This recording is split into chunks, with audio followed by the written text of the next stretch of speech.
2 minutes past the time we said we were going to start this event. It's 6:32. Thank you. We call Perry County Chapter the candidate forum to order. We have a prayer by the chaplain of Perry County ADC, Brother Let us stand. Please stand. Father God, we come now in the name of Jesus. We thank you. Thank you, Lord, for bringing us together tonight, Lord. Let our minds be to it. Bless this candidate form, Lord. Bless the run for this individual. Let us be focused on you, Lord, in all our lives. Keep us, Lord, and we're going to thank you. We pray for a blessing for this nation we live in, Lord, with all the things going on around us, Lord, Father. We need you like this. Guide us tonight, Father, that we may do the right thing. In your name we pray. Amen. Thank you. Amen. We have pledge of allegiance, not on your program, but we have a pledge of allegiance by Brenda Cruz, retired veteran. She's going to lead. Good evening, Mr. Stand, repeat the pledge of allegiance to the flag. Allegiance to the flag of the United States of America and to the republic for which it stands, one nation, under God, indivisible, with liberty and justice for all. Thank you. We have our welcome occasion for our Honorable District Attorney for the 4th District Circuit, Robert H. Turner, Jr.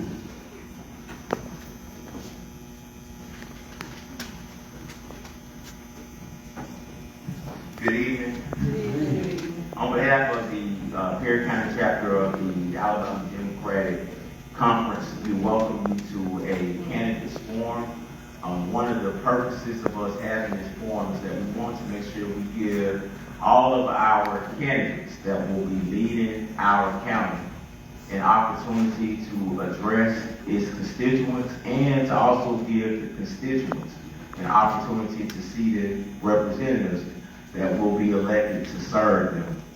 The Alabama Democratic Conference will give nominations or recommendations as to who will get the organization's support. And one of the things that we are attempting to do as this organization starts to grow in number and grow in strength is that we want to be able to make informed decisions by allowing people to hear from the candidates so that it will have more transparency that I believe that it's had in the past, so that the public faith in the organization and hopefully that people will join the organization and recognize that you are important and it's only as strong as its members. So we got together a couple of months ago, the members that we have, and we had some discussion about it, and we wanted to put on a forum so that people can have an opportunity to hear from candidates themselves. I believe that if America is to be what it is supposed to be, it still has to be a democracy. And a democracy is strongest when the people get an opportunity to make decisions for themselves. So this election cycle has generated a lot of buzz and a whole lot of excitement.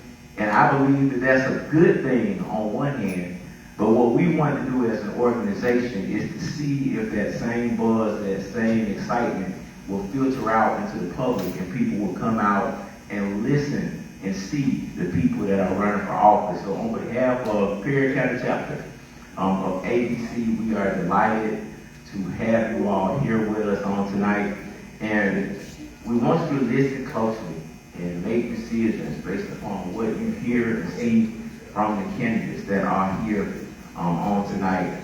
And hopefully you all will join this organization so that it can be stronger and stronger and stronger and be a guiding force in Perry County in years to come, just like it has been in years past. So thank you all so much for coming. And guess what? You still have time to text and call people and tell them to come, because we have had a really good show of candidates on tonight, and the more people that are here tonight, I think the better off our county will be. Thank y'all so much.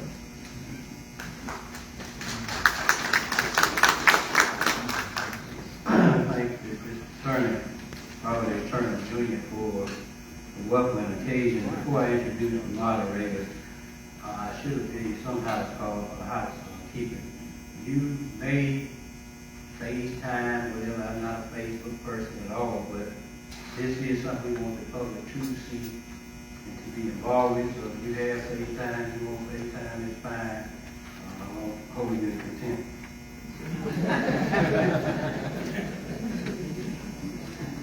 We are so grateful for this event, opportunity for the public to come to witness individuals taking part in the community, offering their service, their hand to you. This is the United States of America. It's a representative democracy. That means you send people to represent you. And they can't go unless you vote for them. The candidates. If there ain't a state candidate, please stand. If there ain't a state candidate present, please stand. In the district candidates, Democratic district candidates in the 2026 primary, please stand. Any circuit candidate, please stand. Any countywide candidate.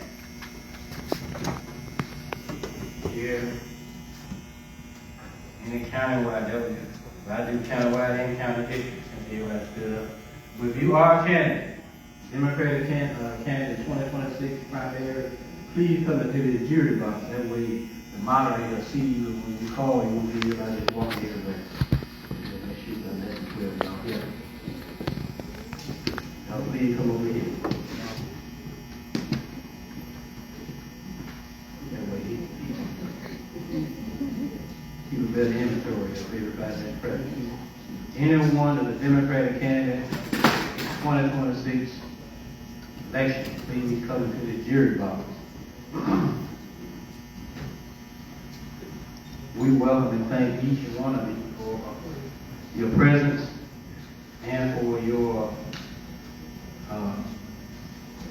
wanting to serve the people in this community. We really do appreciate you coming. We appreciate you offering your hands.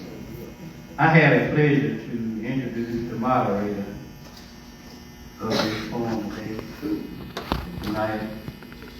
Collins Pettaway III, Selma, Alabama native, an educator, strategist, and communicator who has built a reputation for advancing political engagement, strengthening communities, and amplifying voices through media.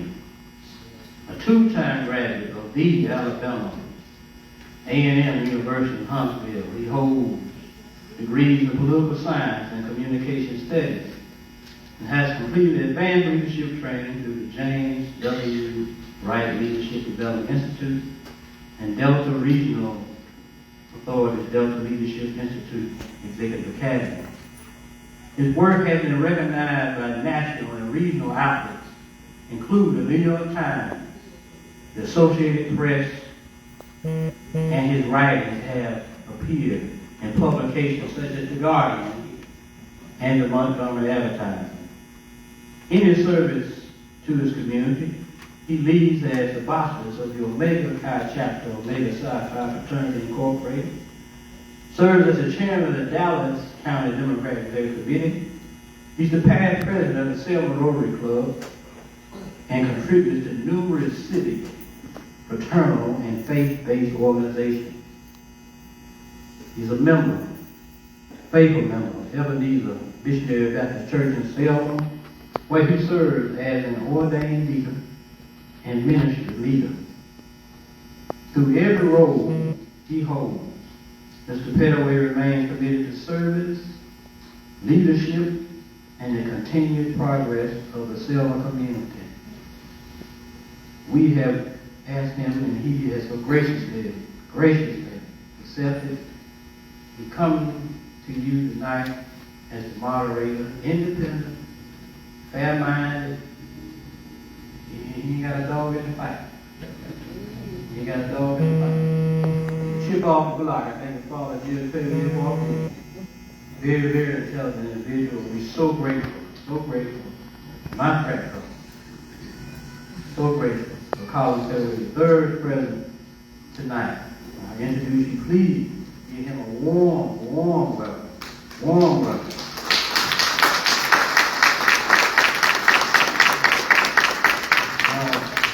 Send this platform over to the moderator. Thank you.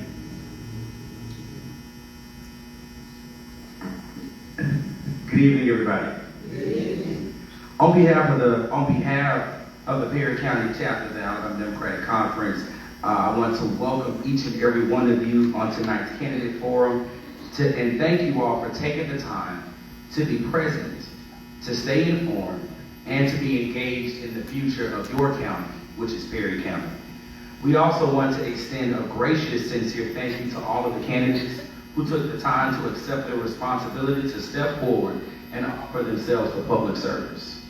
This is not something we take lightly, and I'm sure the voters appreciate your willingness to step up and lead. So tonight is about information, clarity, and also accountability. This is the opportunity where the community gets to hear directly from those who are seeking to serve, to better understand their vision, their priorities, and how they plan to move Perry County forward. So we ask that everyone please tonight remain respectful throughout the duration of this forum. We may not always agree, but we can absolutely still remain civil, focused, and committed to allowing the candidates to give productive dialogue. So just to briefly walk you through how tonight will flow, we will allow each candidate to give time to introduce themselves. This is going to be the opportunity to share your background, your experience, why you are seeking this position, if you are an incumbent, to explain what have you accomplished in that position. Now, per the agenda, you have 3 minutes. Per the agenda, you have 3 minutes. I keep a timer. You have 3 minutes. If you talk over that timer, I'm going to stand. If I got to do more, I got the sheriff back there, but that's going to help me back there. 3 minutes. Like in church, amen. Following the introductions, there are a series of predetermined questions, and so these questions have been asked by positions as well as also researched by data based on information in the county. And then after each round, all able to have closing remarks, and then of course provide a brief closing charge before we turn everything over to the leadership of Dallas County. So at this time, I know President Bryant already asked if we have any statewide, district-wide, or circuit candidates in the building. I just want to do one last round robin of that if we have any statewide candidates here. If there are any statewide candidates, district, circuit-wide. Okay, well at this time we will start. We have a candidate for Perry County School Board here. Come on, just give her a hand as she comes.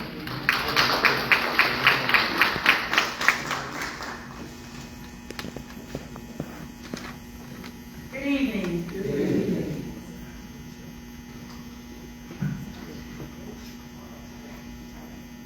I am Dr. Vera Davis.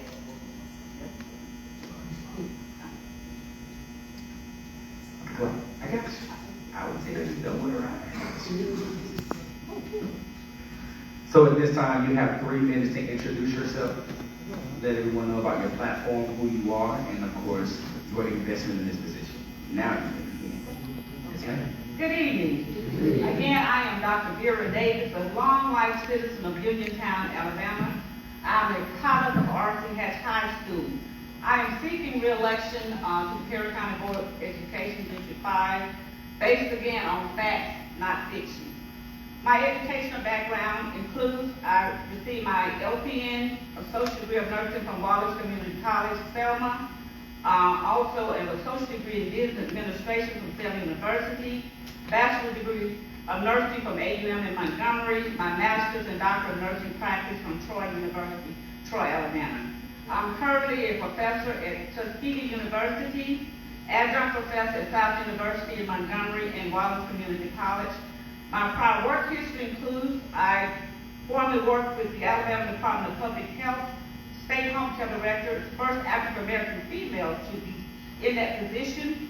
I also worked with the Department of Public Health Home Care Division for 18 years. I retired there. I worked at the bedside nurse at Von Regional Medical Center, emergency room director, currently known as Von Regional Medical Center.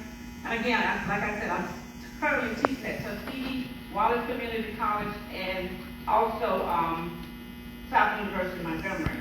My platform has and will continue to be on students, parents, community, faculty, and staff. Not just the students, not just the teachers. It will be on the entire body of the school district. I do understand that every child can learn. I understand that. I understand of many children, those students where they are. As an experienced administrator, educator, I understand the need to follow the chain of command. I understand curriculums, how curriculums are defined. I teach every day in the classroom. I understand the task of dissecting data to make sure that our children are remediated and that we meet their needs so they are successful. I understand the need to hire and to retain faculty, but I also understand that there are some barriers that will be a challenge in the black belt, infrastructure. We have a teaching shortage, not just here in Perry County. We have a teaching shortage nationwide. So what we have done and what we will continue to do to meet those students where they are, meet those needs. We recently connected the rural classroom, meaning that although we don't have teachers in our communities that we're retaining, we've connected to the rural classroom, which provide access to quality education, technology, and also future training for our scholars. We also we aim to make sure that our students are highly educated. We provide faculty development for our faculty. We also, some of the initiatives we've done, like I said, the advanced technology, which is very well needed in underserved communities. We do have some challenges, like I said, retaining and hiring teachers in the rural communities, but we met those needs through the Ed Forum partnership. Thank you. Thank you so much, Dr. Davis. So, Dr. Davis. So thank you so much for that introduction. Since it is just you and you are the incumbent, there'll just be a couple of questions that I will just ask for you to address in this moment. And I'll give you 3 minutes to also address those questions as well. This deals with student achievement and outcome. I'm gonna actually tweak it to fit you since you have been serving in this position. So student achievement remains a concern across several districts, just like Perry County. And so you talked a little bit about some of the things that you have done, but can you specify what are some specific plans that you have been able to present or that you all have been able to do to improve math and reading proficiency, and how do you measure that success? Okay, we have math coaches and we have reading coaches. And what we do, we look at the data, we dissect that data. And from a board perspective, we look at what we can do to meet the needs of those students. And that means remediating those students. We want all students to succeed, but my philosophy is those students that are borderline, we want to push those students over. So we have those coaches, we have the math coach and the reading coach in the district. Okay. Thank you for that. This is actually I'm invested in this position actually because I'm an educator myself. Once the city school system, now in the county schools. And so this particular question is one that's actually near and dear to my heart, which deals with teacher retention and support. And a lot of the truth is that there are several rural school systems, they struggle to sometimes keep qualified teachers. And so what has been the plan since you have been in place, or what would you like to continue doing to recruit and retain high quality teachers in Perry County, especially given the salary limitations and workload challenges that teachers go through? Okay, what we have done, we have given incentive final bonuses to our higher teachers, and also those teachers that are gone above and beyond. There are some incentives that we've incentivized those teachers to retain those teachers. And again, like I said, we provide excellent professional development opportunities for those teachers, so we can retain those teachers. We have a current program, I can't think of the name of the college, but we have some paraprofessionals now that are enrolled in a college program that they're getting. It's very inexpensive, so we're trying to get those paraprofessionals, anybody, not just paraprofessionals, with that education, so we can retain them, educate them, give them opportunity, and keep them in our community. Thank you. Thank you so much, Dr. Davis. This next question deals with something we all talk about in the school system, which is chronic absenteeism, which is a major issue in several districts, including mine. And for those who don't know what chronic absenteeism is defined as students who miss a concerning days of school. We're not talking about just 5 or 6 days. We're talking about 20 or 30, almost 50 days of a 180-day school system, essentially. And so chronic absenteeism, with chronic absenteeism being such a growing issue, what strategies can you say that you have been able to implement to ensure that students are present and engaged in schools, but also their parents or guardians are being held accountable?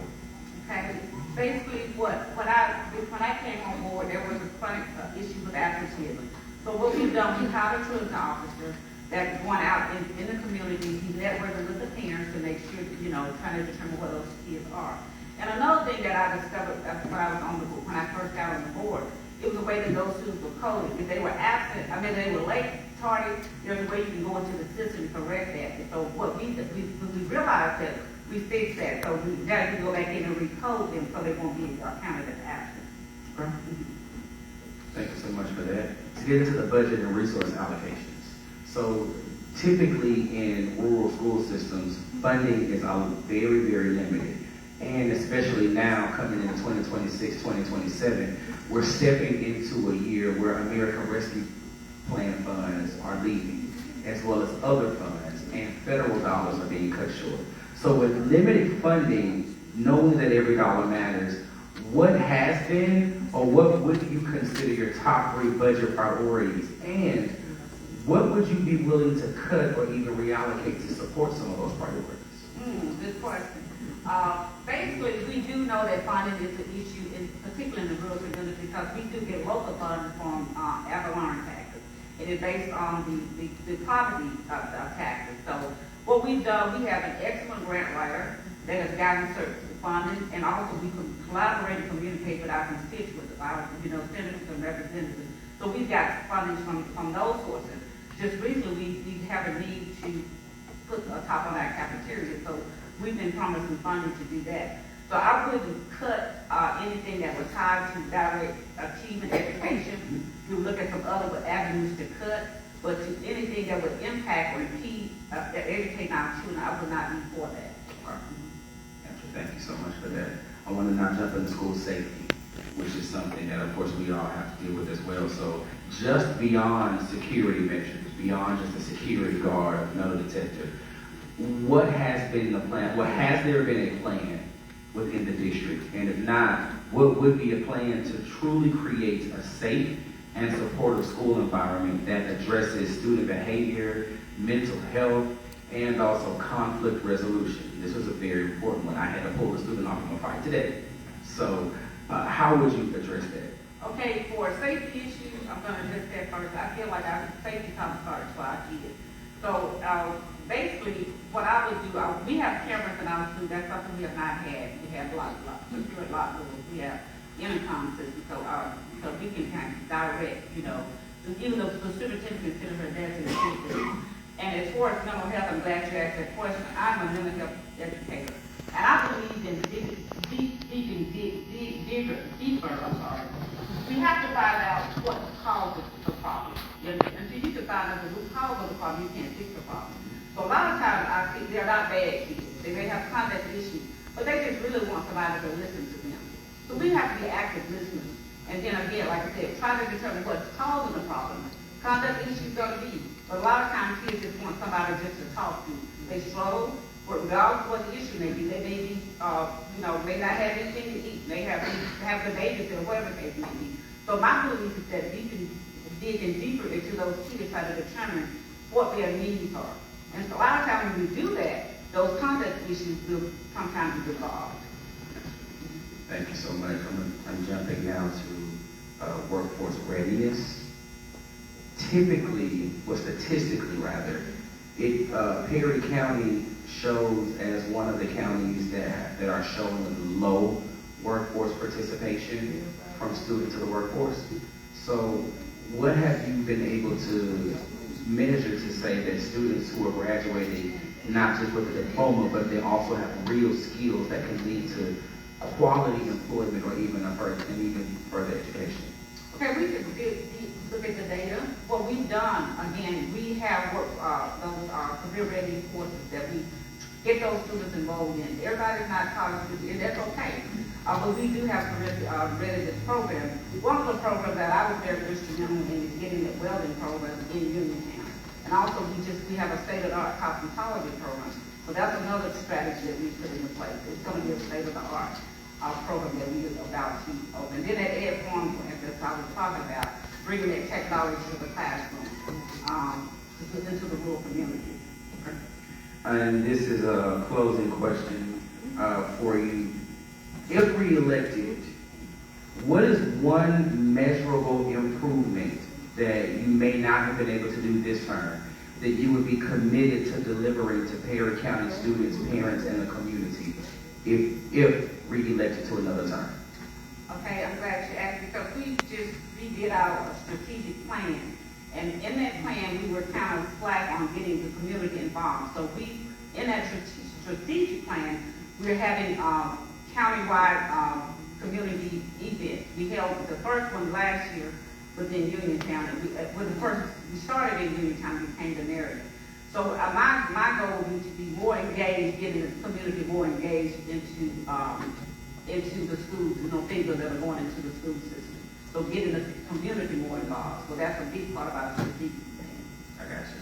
Also, I wanted you all to know, I did not plan to ask all of my questions to you. I was going to pull some, but you've gone through all of these in the time frame that we needed. So thank you for that.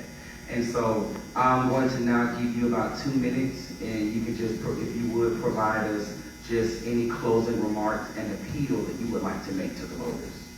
Oh, I would like to say to you guys that I am here for the students, the faculty, and the community. During my administration thus far, we've had a lot of renovation going on in our district. And being that I'm running for District 5, I'm a strong advocate for the whole system, but I'm a stronger advocate for RC Hatch High School. There are some things that I have voiced concerns, and I brought it and I've advocated for.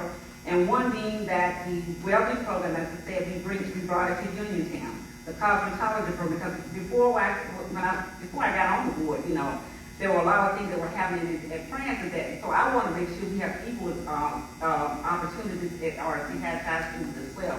And some of the things, again, that I was very advocate of, we a lot of times, the community doesn't know, but we have like the accountability manual that we have to abide by. We have roles and responsibilities based on the Government Act. You just can't walk into the school without, being accompanied by the superintendent. So I do believe, again, like I said, in the chain of command. And we've done a lot of renovation in the school system. I'm an advocate for, again, making sure that all of our student needs are met, not just one student. Although I don't have any kids in school, but I'm a strong advocate for students in general. And again, some of the other things that I was very instrumental in, we have a companion guide. The companion guide, the guide that makes sure that all kids are treated equally based on that companion guide. Okay. And again, I talk a lot, so I'm gonna just yield the floor because I don't want to hold my time. Thank you so much, Dr. Davis. You all please join me in giving Dr. Davis a round of applause.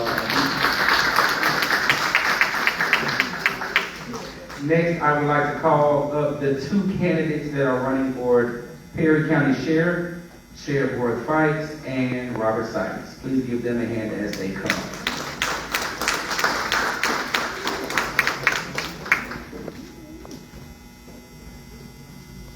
Good evening, how are you? Good evening. Doing pretty good. Going to give you 3 minutes, if you would, to just give introductions about yourself, who you are, and what your platform and your platform, what you're standing on. Okay. Good afternoon. And my name is Roy Fikes, and I've been a deputy sheriff. I was a deputy sheriff for 22 years. Then as you go, you get promoted up and keep getting promoted. Then finally I made made it to chief deputy, and then I've been in the sheriff business for 33 years, and I'm still here, and so that's the Roy Fight life. I graduated from RC Hat, and I'm currently appointed sheriff of Perry County, and so here I am. All right, thank you so much, Sheriff Fikes. Before I continue, I just want to do an all call with Robert Sykes in the building. Okay, all right, moving forward. So, Sheriff Fikes is kind of going to be straightforward as well. Your questions are going to also be curated to answering what you have essentially been doing as well in these cases, and they're going to be dealing with different topics. That's okay. This one deals with what is called public safety versus the perception. So there's statistics that show, believe it or not, that Perry County is statistically safer than several counties in the state of Alabama. However, residents still report various and vast concerns about safety and visibility. And so to that point, what specific changes can you say that you have been able to do to improve both the actual safety and the public confidence in our county law enforcement here in Perry County? Well, since I took office, I have 3 minutes, of course, all right. Since I took office, I have not made a night shift. I got a shift to run from 3 to 11, 3 to 11, 4 to midnight, 10 to 6 in the morning. At one time, there's going to be at least 2 deputies out. They can roam all over the county, but they bag one another up so perfectly. But it's might going to end up being 4 to the night shift, so it can go all the way through 24 hours a day. So I can make sure that the citizens feel safe and try to protect them and make them be safe. And so that's the reason I'm trying to get 4 deputies on the night shift. All right, thank you so much. All right, so this next question is going to be dealing with staffing. I'm sorry, no, drug and repeat offenders. I don't want to skip that question. Typically, a lot of drug-related offenses that remain a measurable issue in the county. I'm sure the DA can even attest to that. And so, have there been any concrete plans that you can speak to actually address drug activity and repeat offenders beyond arrest? And then specifically, have you been open to partnering with the courts, schools, or even some community programs to reduce the type of recidivism? I've been partnering with the mental institution program for repeat offenders on the drugs, and so far we've been working good together, collaborating. We've been getting them into the rehab, and the court system is working very well on that to help me assist me to get them in the rehab and the institutions they need to be in for the dependents. And has that made a difference? Yes, sir. Statistically as well? Statistically, it'd be less repeat offenders right now. Okay. Since I've been in there. Okay. So that's for good news. That's good news for me. Yeah, you won't have to see the same person over and over in the county jail for lists, like going stealing something at the dollar store. You won't see that.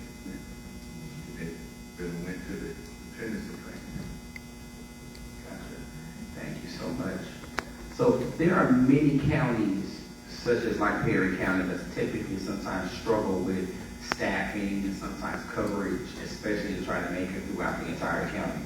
And so with such a small population that we have here and limited resources, how have you been able to ensure that adequate patrol coverage is made available across a fully rural county? And is there a strategy in place for recruiting and retaining the deputies you already have? Yes, sir. It's a hard job to try to get them to recruit and patrol the whole county, but you have to make it work with what you have. But every deputy you have, I got 8, so I have to make it work with the 8 I have. And that's why I got 2 shifts, 3 shifts got the first shift, second shift, and third shift. And then since the jail been closed, now it just, most of my deputies on day shift spend a whole shift on the road transport inmates back and forth to court or back and forth to the doctor. But we try to get it closed the best we can with what we work. And then the second half about their strategies for recruiting or retaining the ones you have, or bringing in more deputies. Have there been any strategies or opportunities to get that done? Yes, sir, I'm working on them saying Okay. to get some more in. So Okay. we can relieve one another, let everybody slow down and won't have to keep working the same deputy over and over and over. Thank you so much for that. And then this last question deals with accountability and transparency. So what are some specific systems, because I mean, you've been serving in, not just in this position, but with the sheriff's department for a very long time, as you stated. And so are there any specific systems that you can attest to that have been put in place, or that you would like to see put in place to ensure transparency and accountability within the sheriff's office? And how has the public been able to track that type of performance? And if not, do you see an opportunity for that to happen? I see that to happen to put in the system. It's a call system that if anything go on or anyone break down the jail, it'll call the citizens of Perry County, or you can go on Facebook and keep them abreast of who's going to jail, who's getting arrested and all that. It's 2 or 3 systems that I'm looking into to have for the citizens of Perry County to be accountable. Okay. And then just to also assure transparency so that people know what's going on. Transparency, let them know what's going on in their county. The community, keep them informed with what's going on in the county. Okay. Well, thank you so much. I know it takes a lot for you to participate in these type of forums, especially by yourself. And so you and Dr. Davis, thank you so much for that. I'm now going to give you about 2 minutes and to provide us some closing statements and thoughts and anything that you would like to inform the voters at this time. I will be fair, I'll be firm, and I will show up for them, and I will make sure Perry County is a place where families can be living without fear. And as they say, now I'm asking you for all y'all supportive vote and trust, and keep making Perry County safe. And I thank you. On March the 19th, please go out and vote. Roy Pike for sheriff. For May the 19th, but y'all please go out and vote Roy Pike, sheriff of Perry County. Thank you. All right, thank you. Join me in giving Sheriff Pike a round of applause. Thank you, Sheriff Pike.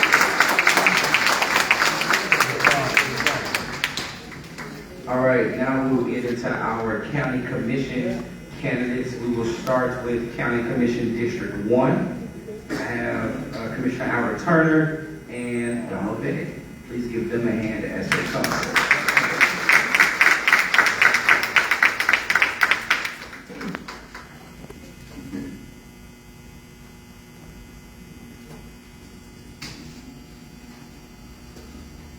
Good evening to both of you. Good evening. I'm going to give you both 3 minutes to give an introduction of who you are, why you are looking to run for this position, and also explain your platform within 3 minutes. We'll start in alphabetical order. So Mr. Bennett, you will go first, and then Commissioner Turner, you will follow. Well, welcome everyone. It's a pleasure for me to be here. I am Donald Bennett. I will give you a little background of myself. I'm a husband, a father, a grandfather.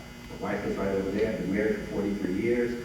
I am a transplant from Michigan. I moved to Perry County in 2012, and I made it a home here. My parents and grandparents and all were from here. So when I moved here, I made this home. This is my place. This is my home. So I'm not an outsider. I'm an insider. I've invested in this town. My wife and I said, if we're going to move to a community and we can see a need, why don't we get involved? So I was asked to join the board of Main Street Marion. I joined that board. We've been growing ever since I took over in 2017, and our focus is to look at the downtown and how can we rebuild it? How can we bring in businesses? Businesses encompass not only just the investment of different businesses that you have, but it also includes recreation, tourism, and how you put all of those things together. And it means that we have to have a focus on working together. So we have to work together and encompass everyone so we can accomplish the things that we need to make the city and this county move in the direction that we want it to move into. Bringing in investment so our young people, when they graduate, they can stay home. They don't have to move away. We can bring in the type of employment that are not just jobs, but we can have careers. We need the careers here. We can bring those in. I've been working on making those relationships, and we're doing that as the chairman of the airport, Perry County Airport and Industrial Authority. We've also been working on bringing in the type of activity that we need so we can bring in jobs at that airport, downtown, looking at our parks, and looking at recreation. Thank you so much, Mr. Chairman. Chairman Turner. Good afternoon. It's a deep pleasure for me to stand before you this afternoon, Chairman of the Perry County Commission, a position that I've held since 2020. It's also a pleasure for me to see all of you interested in your government. Because without that, government cannot function at its highest peak. I'm a lifelong resident of Perry County, Alabama. Graduated from Francis Marion High School, went off to college at Miles College in Birmingham, then law school at Texas Southern. I'm a lobbyist, consultant in Montgomery, law office in Atlanta. I've been doing what needs to be done in this county for a long time. That's to bring the resources into this county that's needed. Perry County has never in its life been above the 10% poverty level in this state.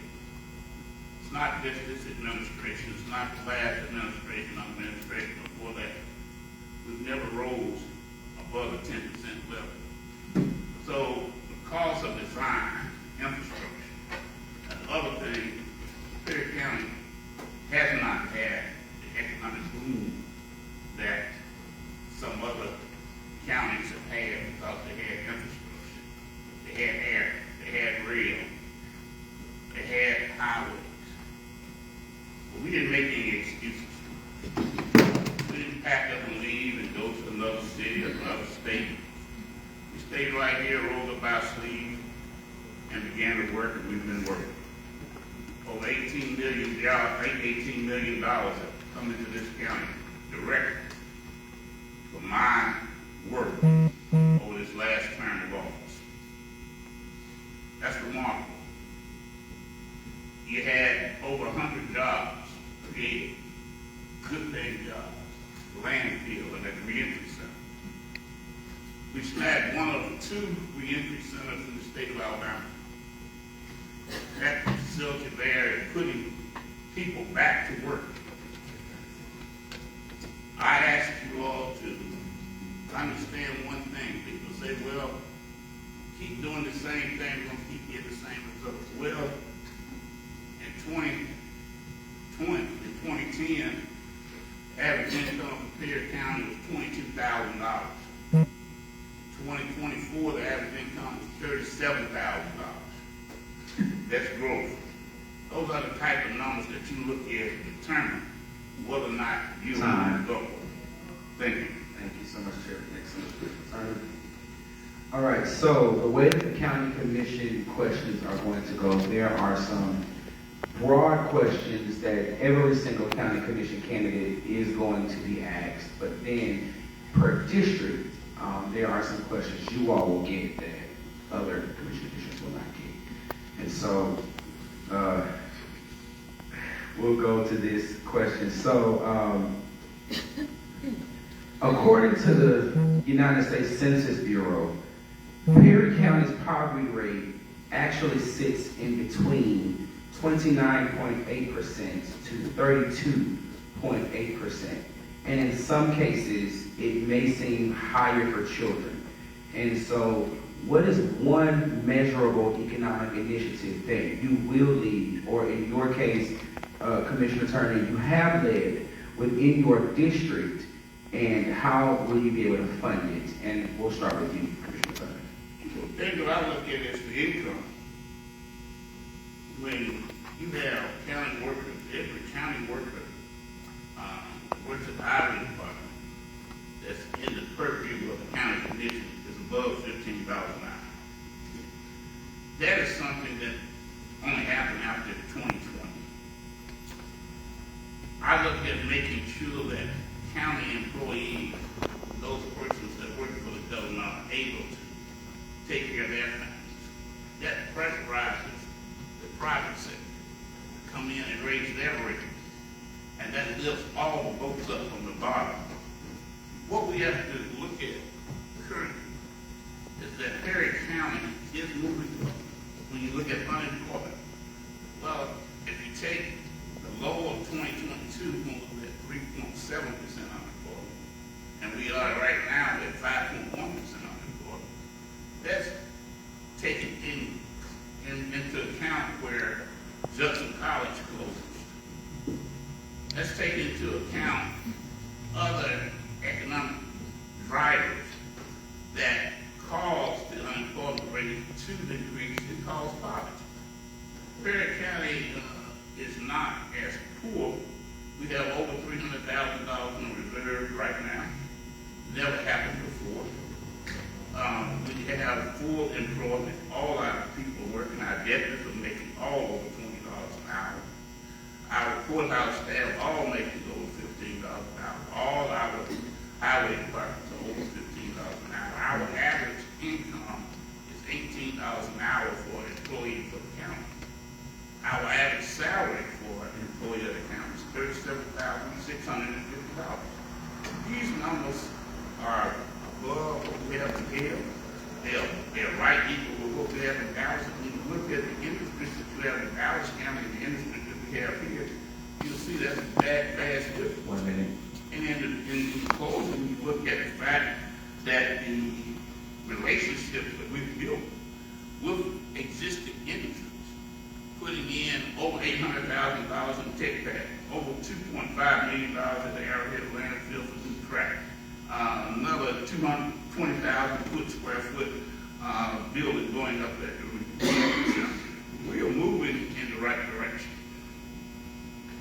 All right, thank you so much, Commissioner Turner. So, Mr. Bennett, you have the same question, just to reiterate it for you.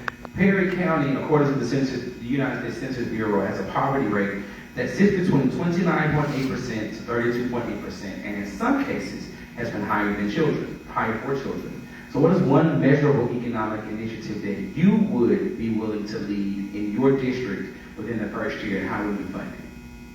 Well, there's a number of initiatives that we put forward. One, I have to say, at the airport, which is at Baden Field, we are growing that industry, and we need to be able to provide those type of jobs and employment to people that currently live here in Perry County.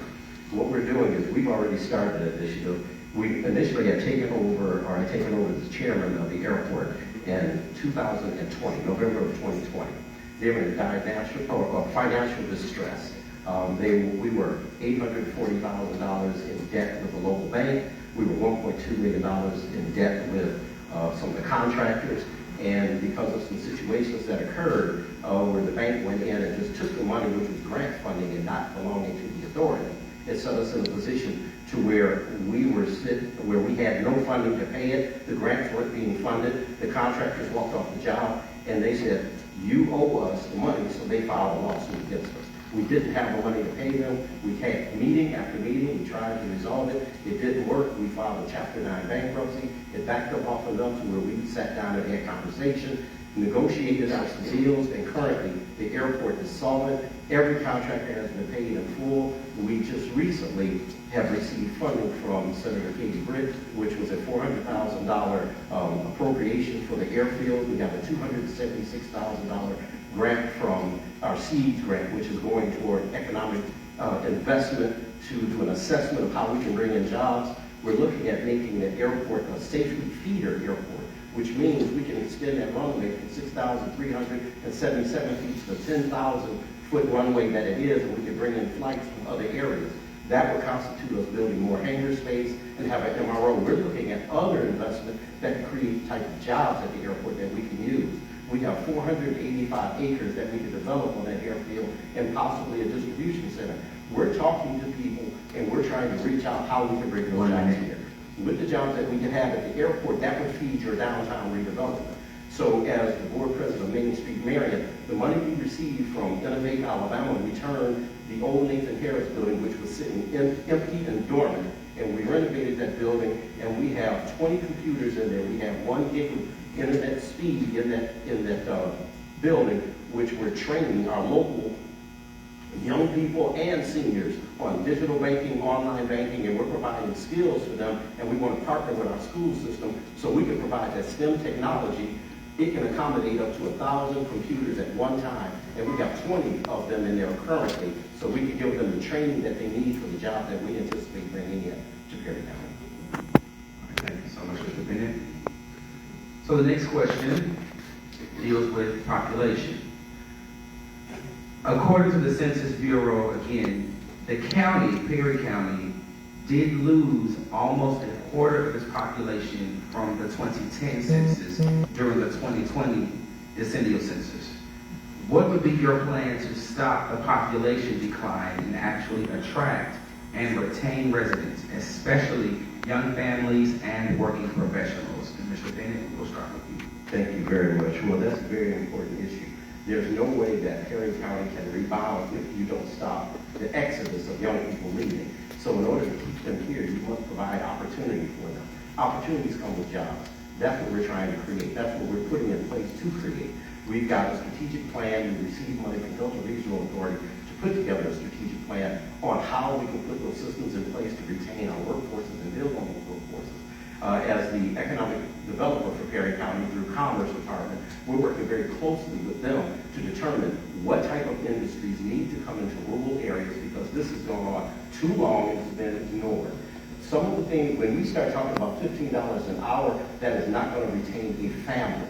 You need to have a career where we're starting to pay a livable wage where they can start purchasing housing and we can build housing. That's what it's going to take. We got to keep people here, but you have to provide something to retain them here.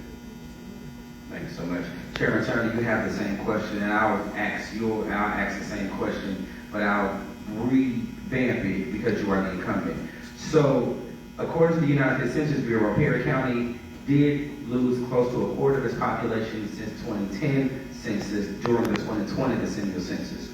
What has been your plan that you could speak of to stop the population decline and actually attract and retain residents, especially dealing with young families and working professionals? We don't have to have today what we need to go on here in Perry County. We know. That's why we're creating jobs. That's why we're creating atmosphere for people to be able to work, be able to raise their family. We created 100 jobs in Perry County. We lost jobs over at Judson College. When we lost over 200 students at Judson College, that goes towards that. So we have to replace that. What we're doing to replace that, that's why we went out to the reentry center. The reentry center right now has 75 residents there on the average. And what you do is that those inmates that are there will be counted towards the census. So the more that you have as far as inmates being in the facility, you'll be able to get more money because of the census data. It's not a permanent situation, it's a fluctuation. And you continue to grow that fluctuation, creating people who are now working. We've put together a program at the reentry center where we have Marine Will. They'll be able to go to Mobile, Alabama and get a good paying job in Marine Will, trained right here in Perry County, Alabama. We have other building programs. We have other skill programs at the reentry center. 45 people working there now. 38 of the 45 is in Perry County. Every job there pays over $45,000. These jobs are jobs that we directly have created. If you look at the land, 75 people there now. Every person there makes over $48,000 a year. Everyone. And you have more and more people. We just laid 300 yards of rail to expand the opportunities there for people. You have to get jobs that people 1 minute. can work. You have to get jobs that people are willing to work and can work. You know, we don't want to get a Tyson Crump like we live in Cox County, and 95% of everybody that works at Tyson Crump lives in Mobile. It's not doing any good for the community. I don't need to study. I'm from here. He's from Detroit. He may need to study. But we need to make sure that our people get the help that they need right now, not after study. Thank you so much, Commissioner Turner. I do want to raise a point to both of you before we move, and that's only because I had the opportunity in 2020 to be the partnership specialist over Dallas and Perry County during the 2020 census. One of the partners that I worked with, who was a huge community advocate out of Uniontown, raised a huge concern about strengthening the E911 services here in Perry County, because that affects how satellite GPSs work. And so you have several residents who went uncounted because they were not able to receive their census documentation because their addresses, of course, were also incorrect as well. And so that's something that for both of you, I do want to just raise for you to keep in the back of your minds when we talk about population and also ensuring that people are Right on properly that funded. subject, we And just so, received a grant today from the government to strengthen our. I appreciate Commissioner Turner, I appreciate that. I didn't want the response. I just wanted to just raise that point. I want to be sure that we're fair for both sides. But thank you for that, though. All right, I want to move forward to infrastructure. Residents have consistently raised concerns in Perry County regarding the state of roads, transportation issues, and infrastructure. And so, what would be your prioritized infrastructure plan? On your case, what has been your prioritized infrastructure plan, and how have you been able to ensure that your district has actually seen progress and not just promises? Commissioner, we'll start with you. 99% of my roads are paved. This is point blank. I don't play around with dirt roads. I make sure that the roads are done. The 13-mile road this past year, we resurfaced them. The Albert Transition Jackson Memorial Highway. That's the artery that goes to town. When you came from Selma, you were just as happy you didn't have to wait your coffee at all, because that road there was just redone. We have put in more new roads over this last 6 years than at any other time, because we've been able to go out and get the money. Roads are done by gas tax. That's how roads are done. When you go to Selma, when you go to Tuscaloosa, when you go to Birmingham, you fill your car up, you build their roads. When you don't buy gas here, you're not building your roads here. So we have to take an extra step to get grant funding from ALDOT. We have to take an extra step to get federal dollars from the United States Department of Transportation, as well as from the governor through discretionary funds and through other entities like Alabama, who helped us build the access road for Tech Bank. $818,000 access road to help get trucks in and out. So we were able to go to Delta region to get funding. So you have to go to different agencies to get funding because of the low tax revenue that we're getting here to build roads. So we are taking what we have, building on that, and we still are not finished. We have Farm and Market Road. We just bought more than $500,000 worth of equipment this past year. So that we will be able to go out and do leveling the roads in our community. We've never been done before. We paid for that cash. We didn't borrow it. We didn't go and finance it. We paid for it cash. So now we have the equipment because we have the management style that's needed to be able to make Perry County grow and prosper and make our infrastructure even better. All right, thank you so much. Mr. Turner. Mr. Bennett, you also have the same question. Residents have consistently raised concerns about roads, transportation, and infrastructure. So what would be your prioritized infrastructure plan, and how will you ensure that your district will actually see progress and not just promises? Well, I must say, I'm not from here, and I do like studies because it helps me to understand. But driving around these roads, if he says they're already done, I don't know what kind of car he's driving. But those roads are not done to the standard that Perry County deserves. One of the first things that I would implement is what you do is you go out and you survey which ones are the most, the roads that are in the worst disrepair. Then you come up with a plan of what's going to be repaired first. And then that also is indicative of one, your neighborhood, because it's great to say, we're going to put so many roads in for your businesses and all these industries, because you want those industries locating here. But don't forget your residents. When they come out of their homes and they can't hardly get out of their driveways because there's potholes as big as their cars, we can't say that our roads are done. You're ignoring it. That's the problem. And being born here and being in that position for that long, maybe you're overlooking it. You need to start talking to the constituents a little bit more and find out what needs to be repaired, what can we do to put those processes in place to get them repaired. And I understand it's a gas tax, but there's more that we can do. We have to talk, we have to collaborate, we have to work together, and we can find ways of making sure these roads are repaired. All right, thank you so much, Mr. Bennett, for that. All right. Trying to save my time. All right, this question is going to be dealing with budget accountability. How will you ensure transparency in how county funds are spent, and what specific metrics should taxpayers use to evaluate whether you have been effective in office? Mr. Bennett, we'll start with you.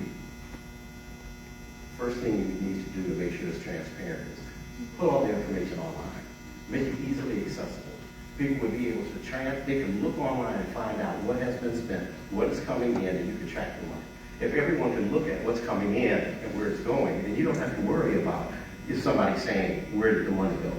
Everyone can look at it at the same time. But when you don't have that and people are telling you different stories or the stories change, well, they start to question your credibility. So we need to make sure it's accessible for everyone, put it out there so we can see it, and when you see the money that's coming in, if it's truly put where it's supposed to go, the county will actually grow. Commissioner Turner, you have the same question. How have you ensured transparency in how county funds are spent, and what metrics could taxpayers use or have they been using to evaluate whether you've been effective in office? Mr. Bennett is the only one that managed a bankruptcy that he's been over, but he's over an airport back when it went bankrupt. So transparency and accountability. So let's make sure we're answering the question. Transparency and accountability goes towards bankruptcy. Okay. And they should have had the same thing that he's suggesting now. Let him have that. So Commissioner Turner, I have to ask again. Let's ensure that we stay to our issue question. We don't want to. I understand the issue. Okay. When you talk about transparency, when you talk about making sure that the public understands, number one, you have to make sure that you have a budget that's passed on time, that you follow. We've done that. Each year that I've been chairman of the county commission from 2020, we've passed the budget on time. It's been balanced. And that budget has produced progress in this county. No one can say that the Perry County Commission has threatened bankruptcy. Nobody can say that the Perry County Commission hadn't paid their bills. The Perry County Commission paid their bills on time, and we have also lifted our employees up. Each year that I've been chairman, they've got a raise.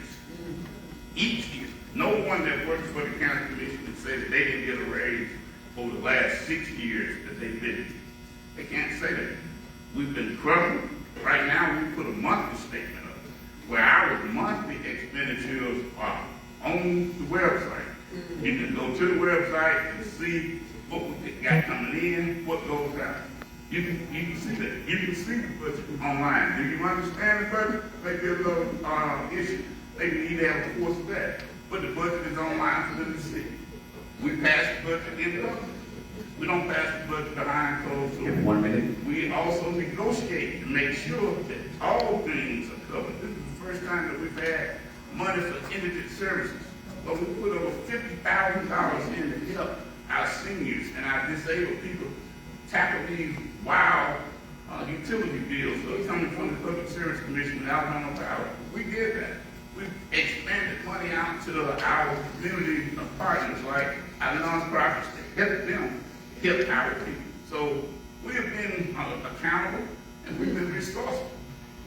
All right, thank you so much, Commissioner. Mr. Finney, you have the same question. How will you ensure transparency in county funds are spent? And what specific metrics should taxpayers use to evaluate whether you have been effective in office if elected?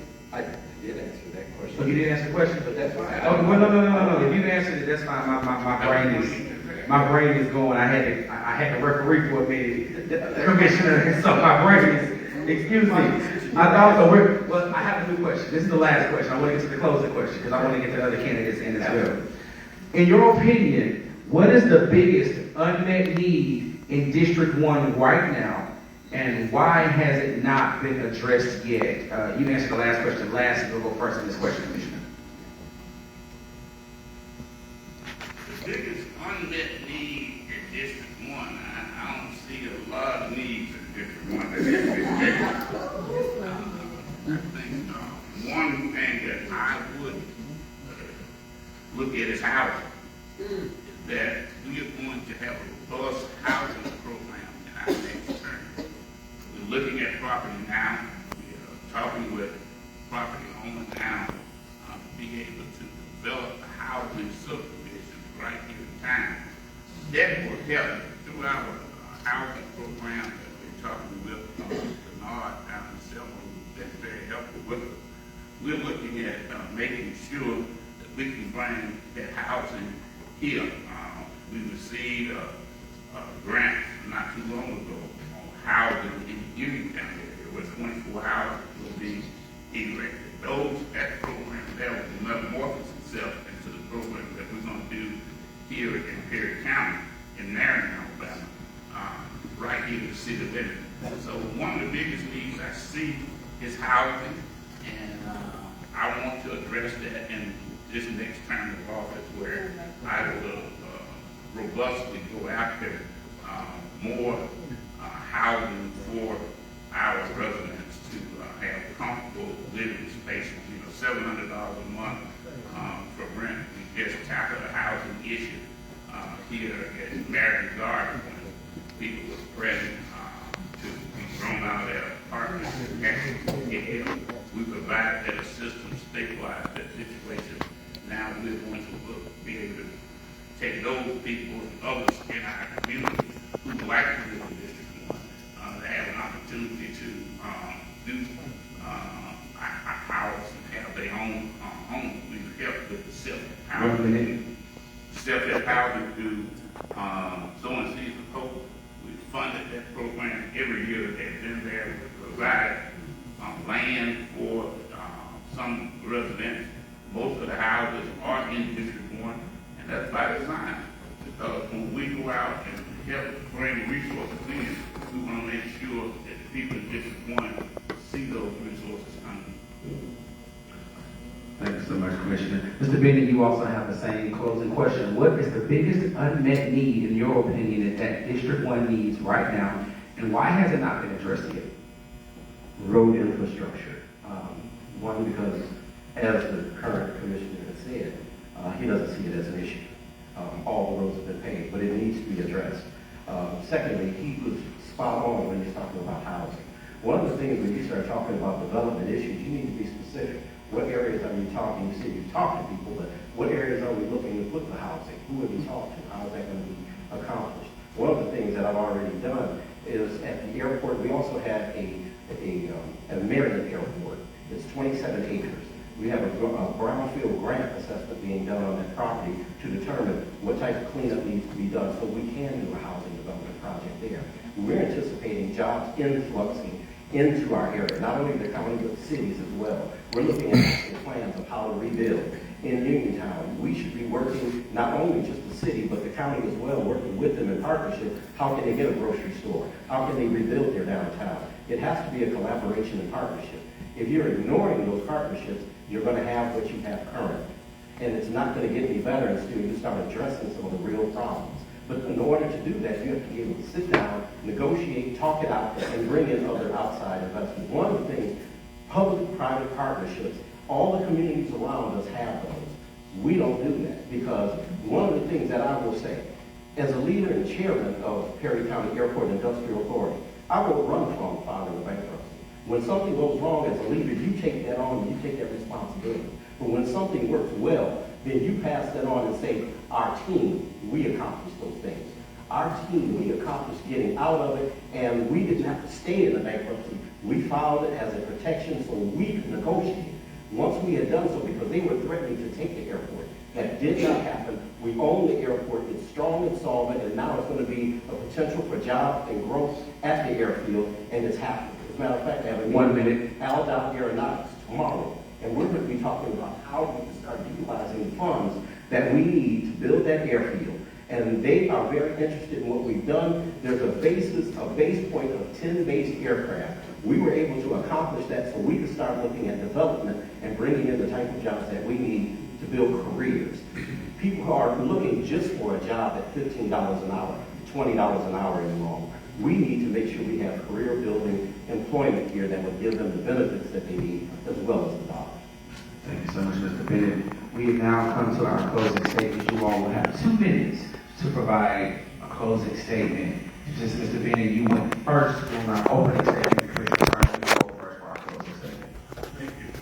And thank you all, and I'm going to ask those of you who are here to continue to do what you've been doing for the last couple of years, and that's keep Big Al working for you. I want to ask you for that vote. I want to ask you for that continued support. Secondly, I want you to understand that the airport is closed. You know, I hope you don't need tomorrow that they tell you can open, you can go back down there and do something. But right now, it's closed. So we make sure that we have viable plan that we have for our community. A viable plan for those that have jobs, jobs that are already in existence. When we went and helped create more jobs to check back by increasing the flow of trucks, when we went and helped create jobs that we increased them by bringing in more and more individuals who can help teach 1 minute. down in that position. When we went in and brought in jobs at the landfill, but now we receive more than $2 million, every year for the landfill. Checks every month come in excess of $100,000. These are the kinds of things that we have created. We work with industry. We know the industry. We ain't got to study it. We ain't got to learn it. We work with these people every day. We are bringing the things in that needs to be brought in. There's no difference when it comes to making sure that Perry County is number one. Every day I wake up thinking about making sure this county is the best place that we can make it be. Thank you so much. Good evening. Mr. Bennett, you also have 2 minutes. Perry County is 66 out of 67 counties in Holland. And we have not addressed anything toward correcting that issue. What I would say is, one, you need to understand, so maybe you need to do some studying because the airport is not closed. It has not been closed. Aldott made a recommendation that's there. They had suspended the license to operate. Let's stay focused. Yeah. I got you. But what I'm saying is, it's not closed, it's operating. And so you grow on that operation. And so FAA, the Federal Aviation Administration, they're the only ones that can close it. They have not done so. We had a meeting with them. They like the direction we're going in. As a matter of fact, they're providing support to us in that area. What I would say is, in my last minute and a half, we need to start not only looking at just the job, 1 minute actually, but in the downtown area, one of the most critical pieces that we're ignoring here is tourism. We have the most compelling story in the nation right here out of Maryland. And we need to take advantage of that and create a downtown to where tourists will come in and they will spend money. That is the type of money we need coming in. Tourism is a multi-billion-dollar industry in Alabama alone. And we haven't done anything to build that infrastructure. We have an old jailhouse that's empty. It could have been renovated, but there's some discrepancies on where the money went on that. But we can build on some of these things that we have and create a downtown where people come in and visit bistros, cafes, shops, restaurants. That's what we need. We have a walking and biking trail and reaching out to other regions that's going to go from Selma to Marion to Greensboro and on to Newbern. That's something actually is happening. It's not just talking about it, but the feasibility study is in the works with Sweet Trails Alabama, funded with Innovate Alabama, and it's going to happen. Time. All right, thank you so much, Commissioner Turner. Thank you so much, Mr. Bennett. You all please join me in giving our District 1 Councilman a round of applause. And I'm now going to call up Councilman for District 2 candidates. Next would be Commissioner Tony Long and Ernest Donaldson. Please give them a hand as they come.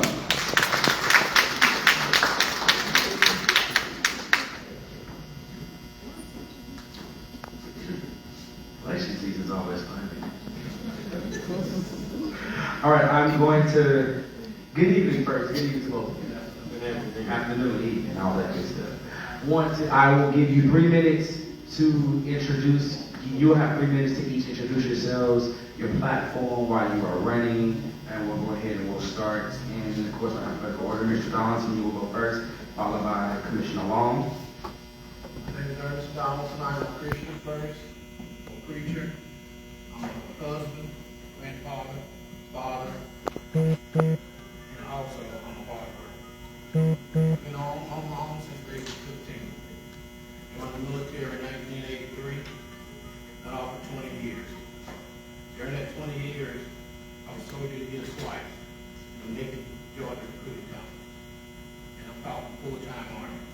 Then I was my first few years spent in the Navy Second Air One Division. I've been to Egypt, I've been to Spain, I've been to Turkey. I've learned all around. I've been all over the United States. Everywhere I've been, I've got involved in my community. I helped with the commissioner. I helped do things to build things. I became a fireman when I retired out of the Army back in 2003. And during that time, I was also a fireman of the year one year in Clayton County, Georgia. Also, I have a doctorate degree. I have associates, a bachelor's, master's, and a doctorate. All those degrees I got while working night school, weekend school, online school. It was never to just go sit in a dorm and go to school. I didn't have that pleasure. And I always, the people that have seen me walking around the community, knocking on doors, we have people around that need coverage so that their drives don't wash out.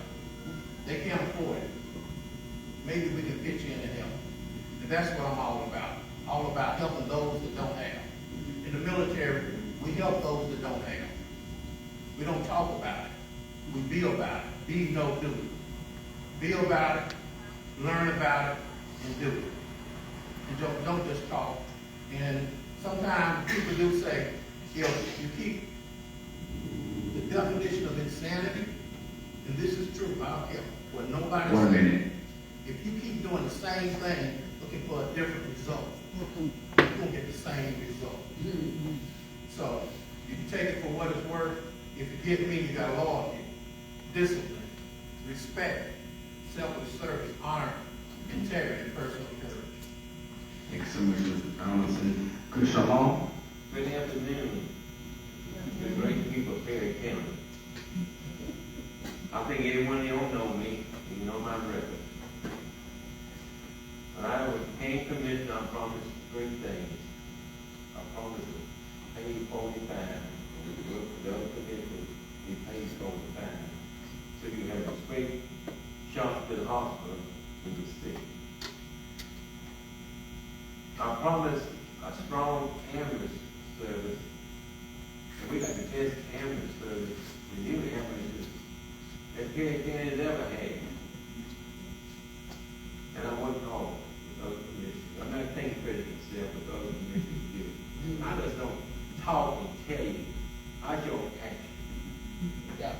next thing I did is promise you a stone shelter.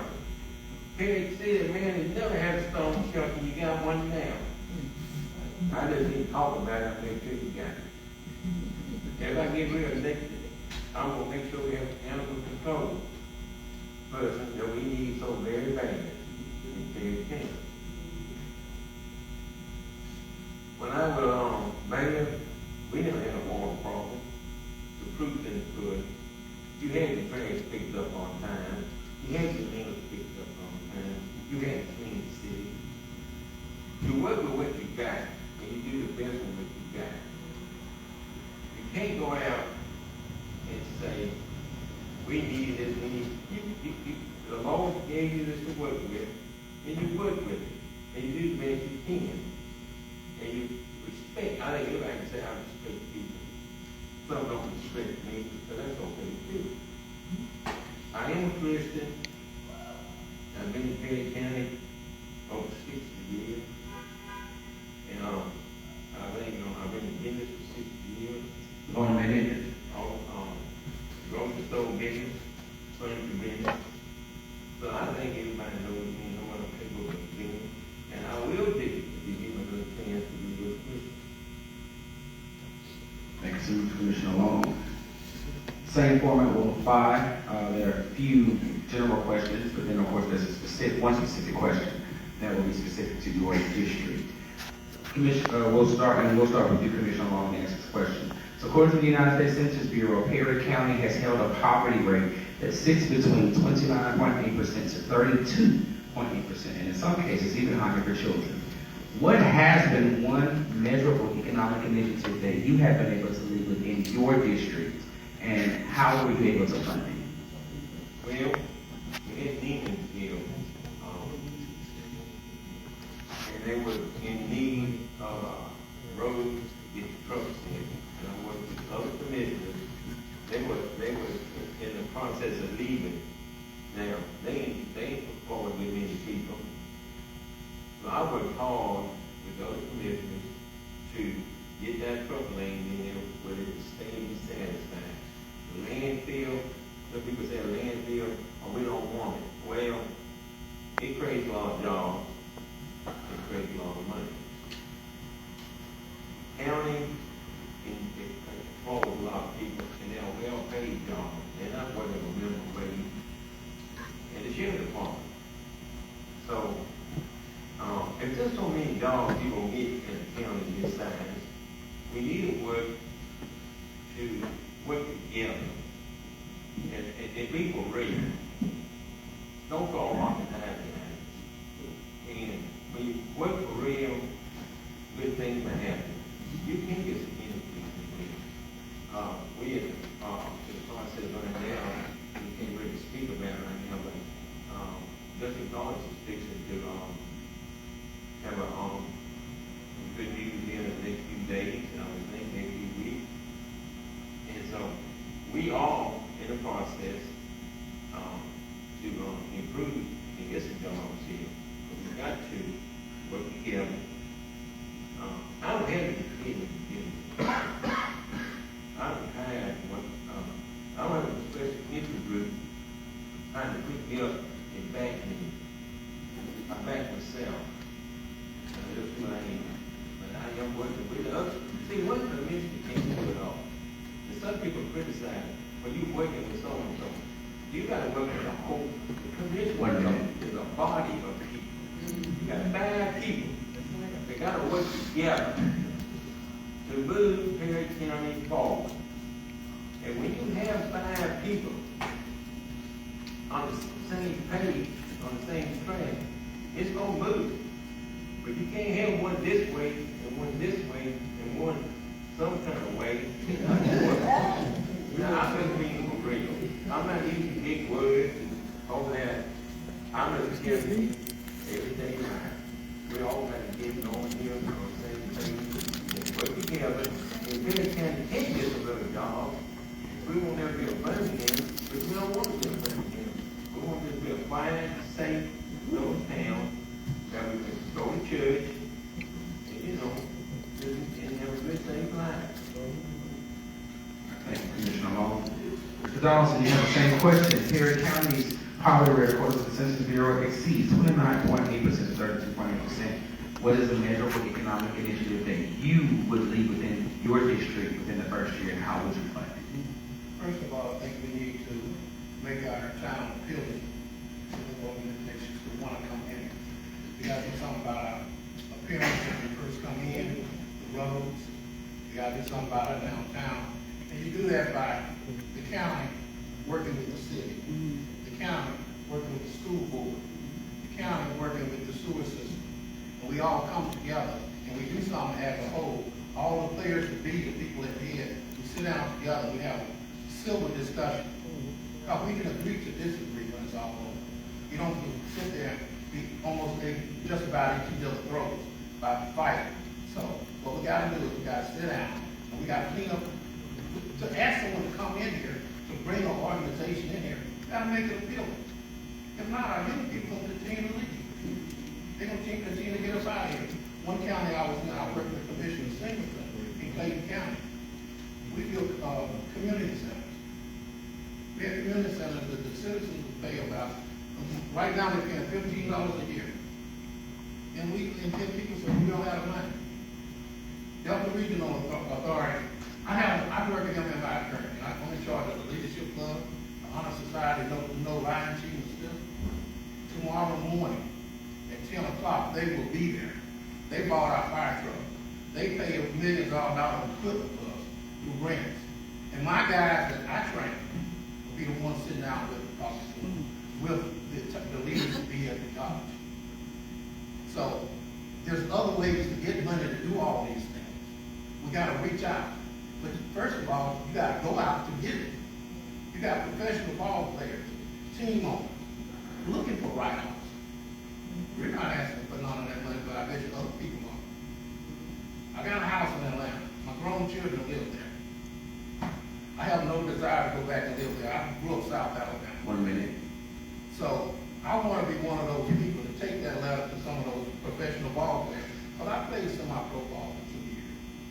Got paid with tax write-off money. You got to be willing to do something different. Step out on a limb and take a chance. If not, guess what? You want to settle for mediocrity? Settle for it. But we don't have to. People have told me when I got ready to get my doctorate degree, the director told me I taught country and wrote country. It wasn't going to happen. I was the second one to graduate out of the class. Don't let nobody tell you what you can't not do. Thank you so much for that. Dr. Donaldson? Yes, sir. Okay, I like to ensure that people are respectful of their time. But you work hard. You work for that. You need to be respectful for that. All right, so next question.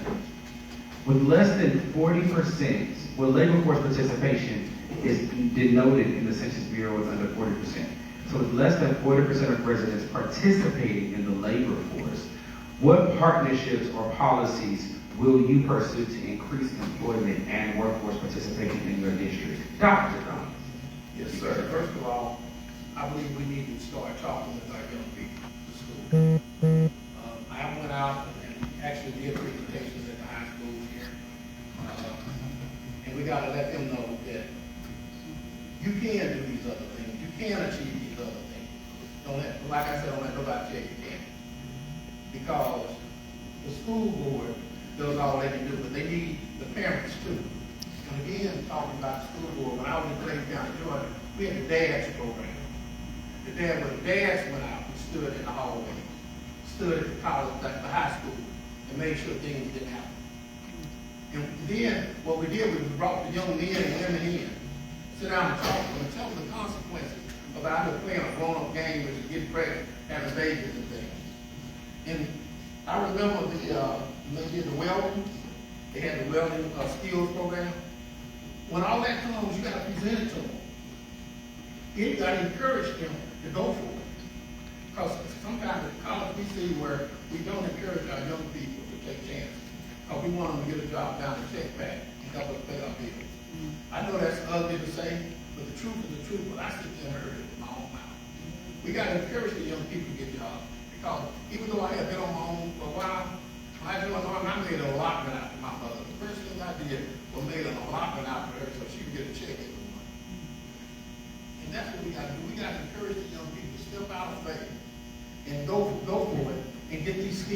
they might have built a UAC. But we got a gym right here in our front yard. Marion Military Institute. They're giving scholarships to people paying the band and any play an instrument. But they're teaching them how to play. Giving them an opportunity. But see, we don't know about these things, but nobody tells us. But guess what? They out there getting them scholarships here in other states. And we can do that. 1 minute. They can go to another college. We got a young lady out there. She came from Mississippi, poverty. She came in one day and she said, I don't know who my dad is. I'm Dr. Ruth, my dad. That was 2 years ago. She graduated. She calls me every week. She calls me the day I call her back. I counsel her every week. She don't even go here for for 2 years. She's getting ready to graduate with a nursing degree. She came from poverty in Mississippi in the woods. And I told her, don't let nobody tell you what you can't do. People told me what I can't do. People told me when I first started running for this position that someone was funding me. I'm going to make this clear. I get 3 retirement checks, and I work at MMI. So nobody needs to fund me. And there's other things I have. I did my work. I've been working and putting up money since I was 11 years old. God bless me. Time. Thank you so much, Dr. Tomlinson. Commissioner Long, same question, but in your case, what partnerships or policies have you been able to pursue to help increase employment and workforce participation in your district? Well, the county has worked hard to employ more people. Neiman, like I say, it's the only industry here, and we have worked hard to help with them so they can stay here and employ more people. And the landfill. Now, I want to make this clear. I'm self-funded too. And I'm not rich, but I'm not asking for nothing. So don't get that straight. Because nobody gives me anything. Further, we got to get this. You can't just jump up and get a business here, industry here. You got to have everybody working together. That's more education, the city, and working together to work together to get this happen. It don't happen overnight. No doubt you can get a little industry here, but you're not going to get a big industry employing 500 or 600 people. This is not going to happen because the county's too small and it just can't hold that, you see? So we can shoot through the stalls and pump it over this. It's not going to happen. We might want to get down to reality. But the county can do a lot better, and it's going to do a lot better. We can get some more industry in here, but it's got to take more than one commissioner. It's got to take a commissioner body to do it. It's going to take all 5 commissioners working together to do it. Not one commissioner, not no Superman going to do it. It's not going to happen. It all sounds good, but when the day's over with, it does sound good. Now, I will tell you, is Perry County better off since I've been commissioner? I would think so. I think the proof, on plain talk, the proof is the proof to the pudding. And talking about how the city looks, the county has nothing to do with the city. We can't be put cars in people's driveways and stuff. That's the city's business. And the city can't do that. But people got to buy their own cars, and then the county can do the work. So we just can't, we can sell trucks like that. Can't do that. You got to get the law. It's very strong, and people are watching you. And they've got cameras, and they're watching you, but they're supposed to be in there. So we can't do that. We got to want to help yourself and do this. Thank you so much, Commissioner Long. All right. Residents have consistently been raising concerns about roads, transportation, and infrastructure. Since you've been in office, what has been your prioritized infrastructure plan? And how have you been able to ensure that your district has actually seen progress in that promise? Like I said, we've been paving streets, paving roads. We got lots of roads now. We got Highway 6. We got many roads. That's the only way you can get funded in here. But we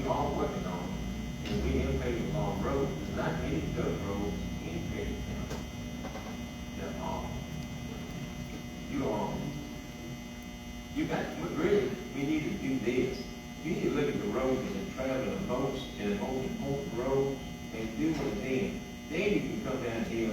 I mean, you can't do the most, but you do the most important road, and then you go down here, and this little road that ain't 12 or so much, but have 10 families on it. Let's do this, you know. Because if you go from big to low, the low man won't never get part of the sugar. So let's, you know, don't overlook the little man. Because he's been overlooked too much in Perry County. So that's how, I mean, you need to stagger the roads. This road has a lot of traffic. Let's do this little road that has 10 families. And then let's do a major road. And then let's go back and do a smaller road. Well, everybody feel like the county is working for them. Just not a certain group of people. It's all kinds of people in this county.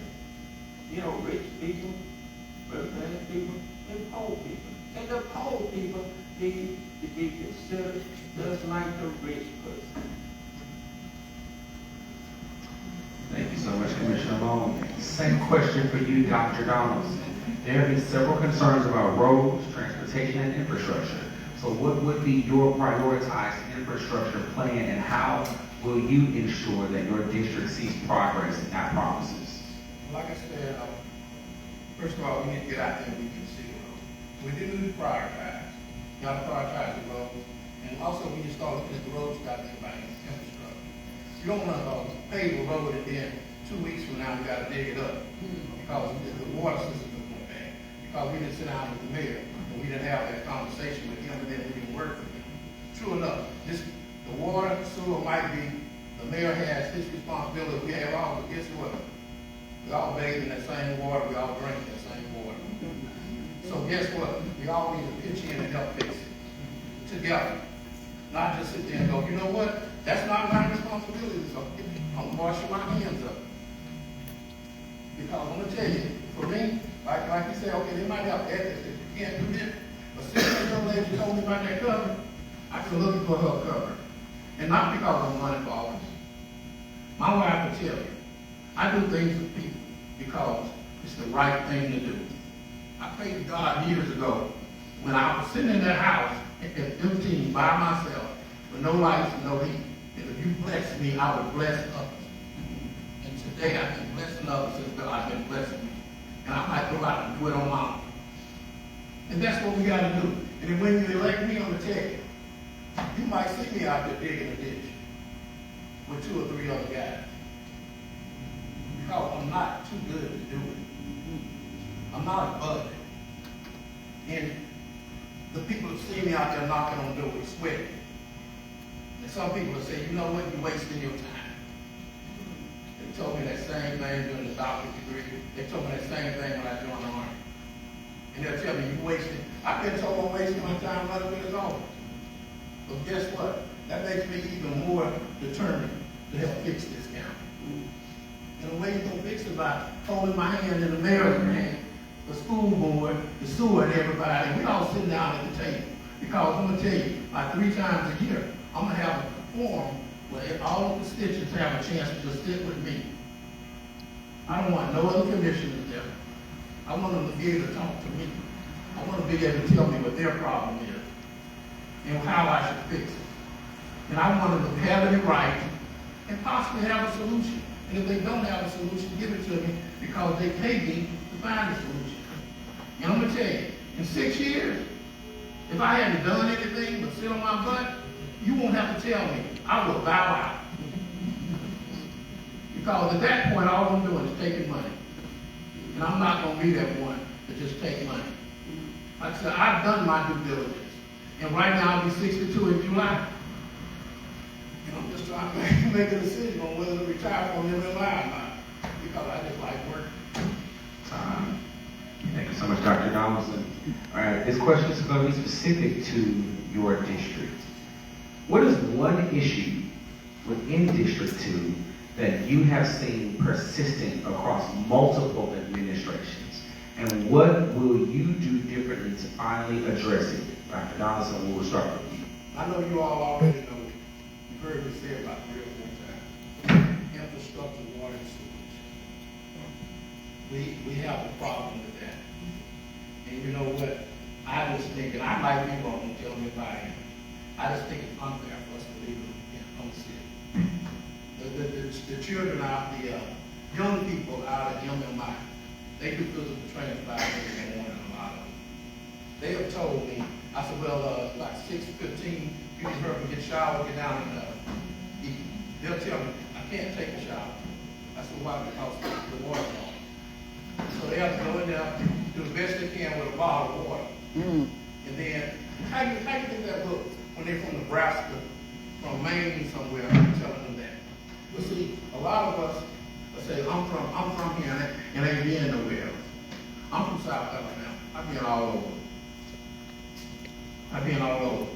And that problem that we have, it ain't the city, just the city problem. We need to have a way to tie in to the city. Well, when the city go down, we can pick them up, and they do the same for us. I spent 20 years in the Army, and that's what we did to each other.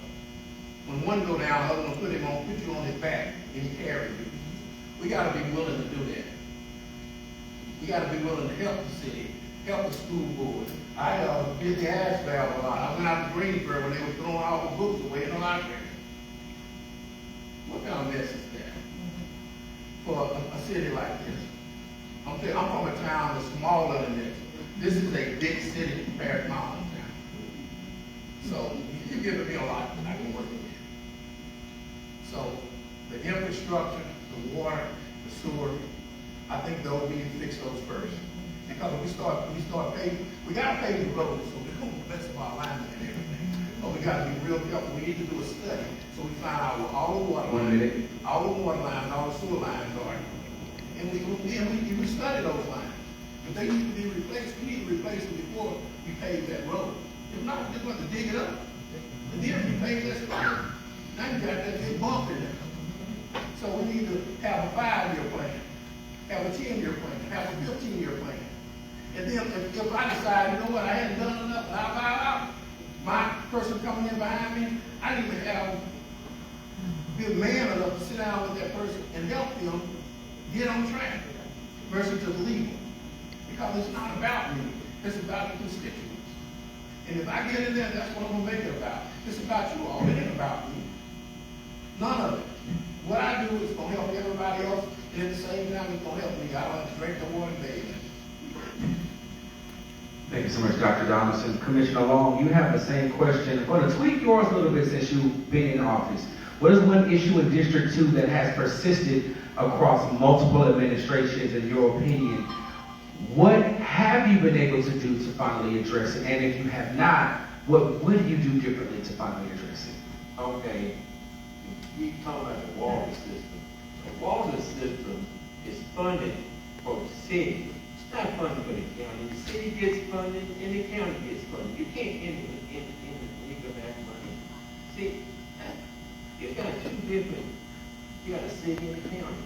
Now when the city was out of water, the county did look up and help them.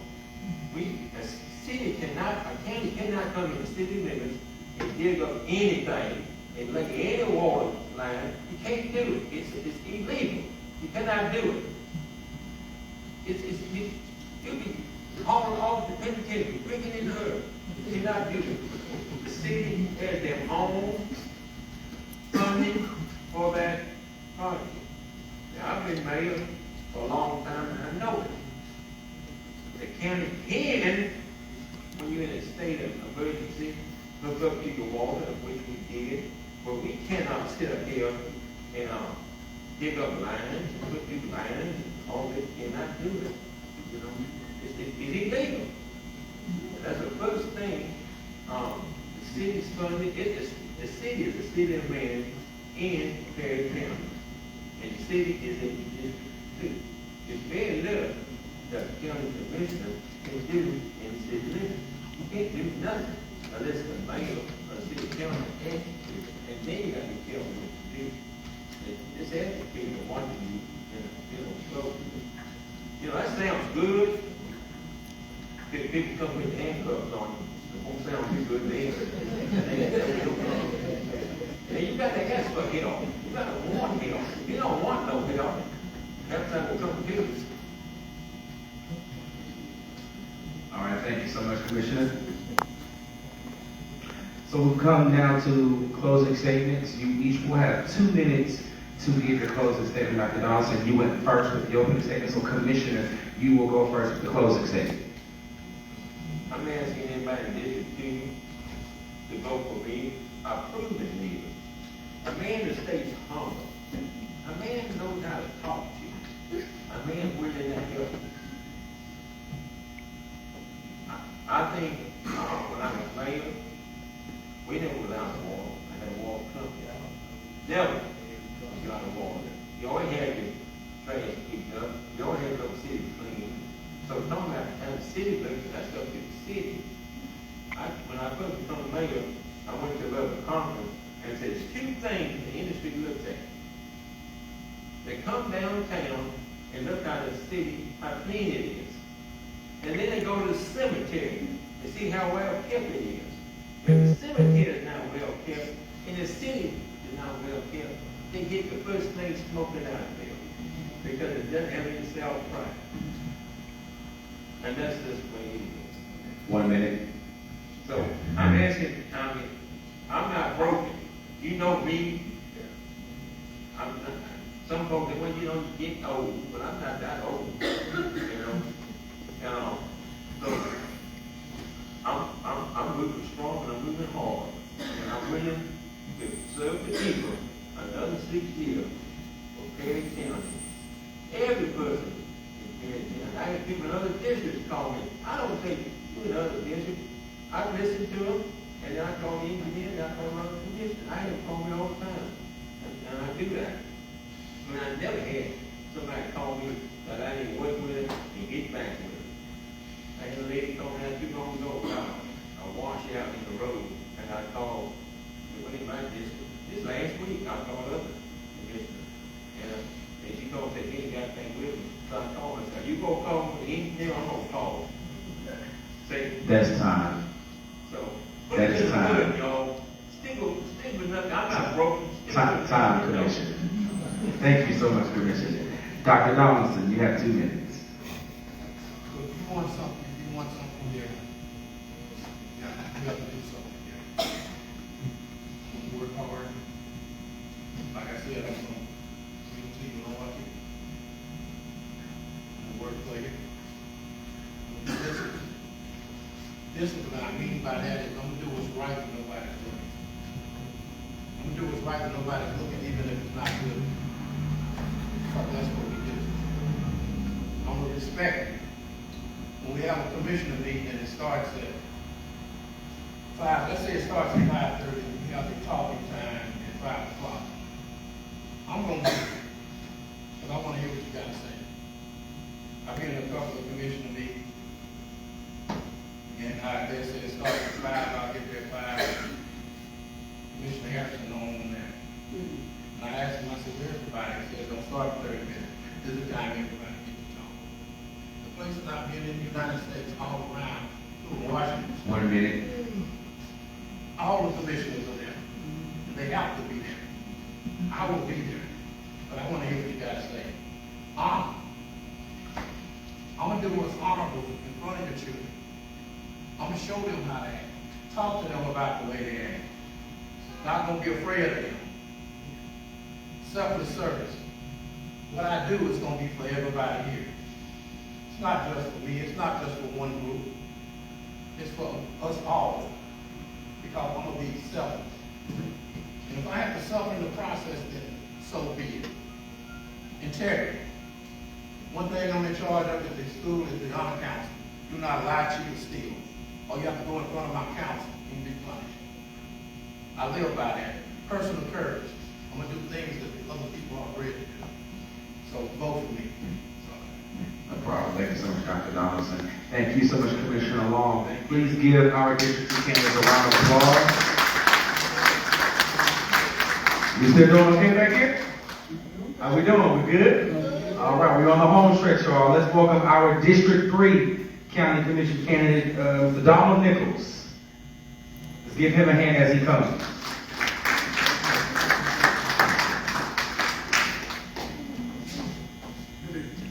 How you doing? Good evening. How are you, Mr. Nichols? Good. All right, so, it's just you and me tonight. So I'm gonna give you 3 minutes, if you would, just, introduce yourself, talk a little bit about your platform, who you are, take about 3 minutes, go ahead. I'm Donald Nichols, live in District 3, lived there all my life. And married to Brenda Nichols for 37 years. Most of you know my wife. She worked at Alabama Power till it closed. And she had to work there for a little while and then come home and work about 3 or 4 years at home in COVID time. But anyway, I've been on the school board for 22 years. Last 2 terms, I didn't have no opposition. Got no opposition on the Democrat side this time. I do have, I'll be running against every win the Republican primary. And we look forward to putting him out of office.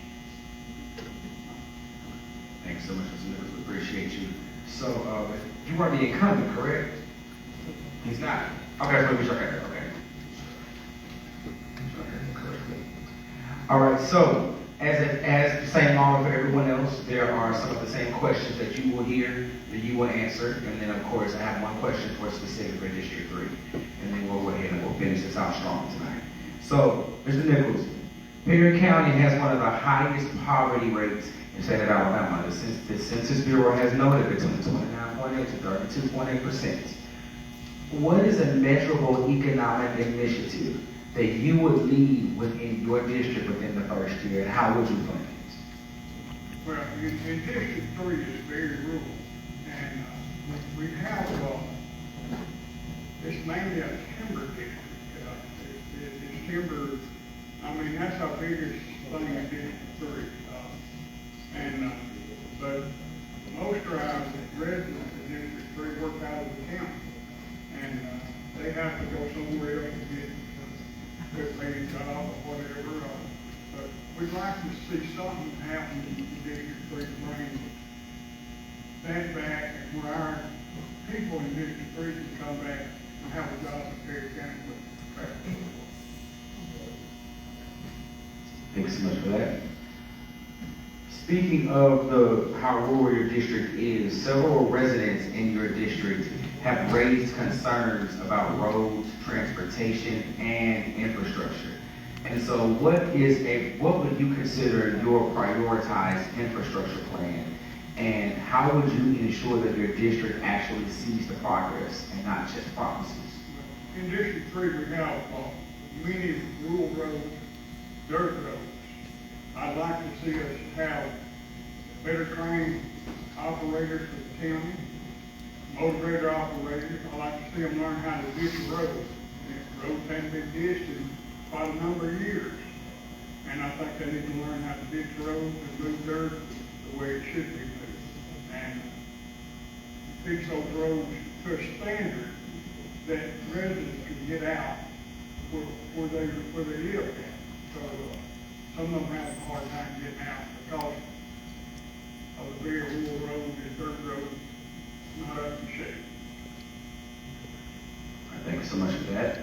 So in addition to that, how will you ensure transparency in how county funds are spent, especially in your district? And what specific metrics could taxpayers use to evaluate you to determine how effective you've been once elected into office? Well, many years ago, districts used to be with their own. Each district used to have their own little shop or whatever, but they combined it, and it's combined as a one district now. So all the county commissioners work together to keep up roads and infrastructure or whatever. So you have to work together to get this done. And if you don't work together, you can't get it done. If you're going to sit in there and argue and fuss and whatever all the time, you're not going to get your roads fixed. And that's what you got to do. You've got to work with the rest of the county commissioners to get those roads, your infrastructure up to par. So let's park at District 3 for a moment. Because of the rural makeup of the district, several residents could say that they may often feel disconnected from county decision-making. And so how would you be able to improve communication and visibility with those constituents? Well, I'm not a very techy person on the phone or anything like that, but I can speak to people very good. And I do go and sit, maybe if I work grocery or whatever, and talk to people. I do that already.